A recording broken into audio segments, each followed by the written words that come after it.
जेनजीले कहाँको उदासी पुर्थ्यो 82 बजाइ तर अब जे भयो भयो त्यो भएको होइन जे जसरी भयो जुन तरिकाबाट भयो देशका संरचनाहरू जले हामीलाई दुःख छ तर त्योभन्दा पनि धेरै त हाम्रा सपनाहरू जलेका छन् त्यसलाई चाहिँ खरानी दिनु भएन नि त्यसलाई बचाउनु पर्यो नि दरबार बनाउला संसद भवन बनाउला न्यायालय पनि बनाउला तर वर्षौंदेखि खरानी भएको हाम्रो सपना कसले बनाउँछ हामी सबै जेएनयूको साथ बोकेर हामी जेएनयू भाइ हो रवि दाई पनि साथमा छ चाहियो हामीलाई बस जेन वाई र जेन सी मिल्न पर्छ जेन जेलाई जहाँसम्म मिल्ने सवाल छ जहाँसम्म सँगै जाने सवाल छ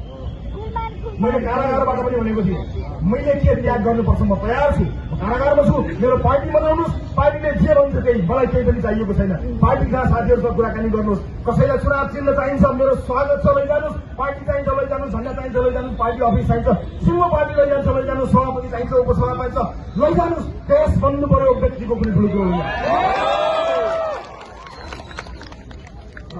होइन मिल्नुपर्ने जो हो अन्त्यमा हामी मिलेरै छोड्छौँ तपाईँले चिन्ता गर्नु पर्दैन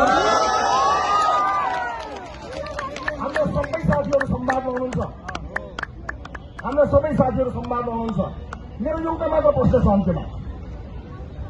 यो मिल्ने भन्ने कुरा साथी हो टाउको ठोकेर मिट लगाए जस्तो होइन र यो मिल्ने भन्ने कुरो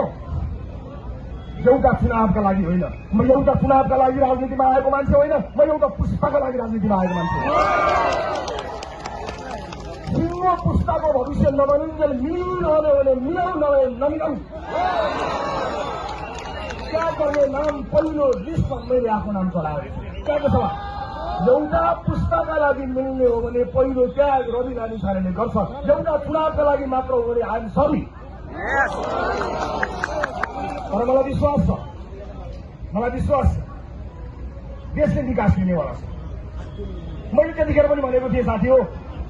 देशलाई प्रसव वेदना भएको चाहिँ दुखेको किनकि परिवर्तन जन्मिँदैछ नि आमाहरूलाई थाहा छ नि प्रसव वेदना जब सन्तान जन्मिन्छ कति दुःख छ अहिले देशलाई दुखेको आमा हो दुखेको तर परिवर्तन रूपी सन्तान त जन्माउँदैछ नि त्यसलाई अलिकति छिटो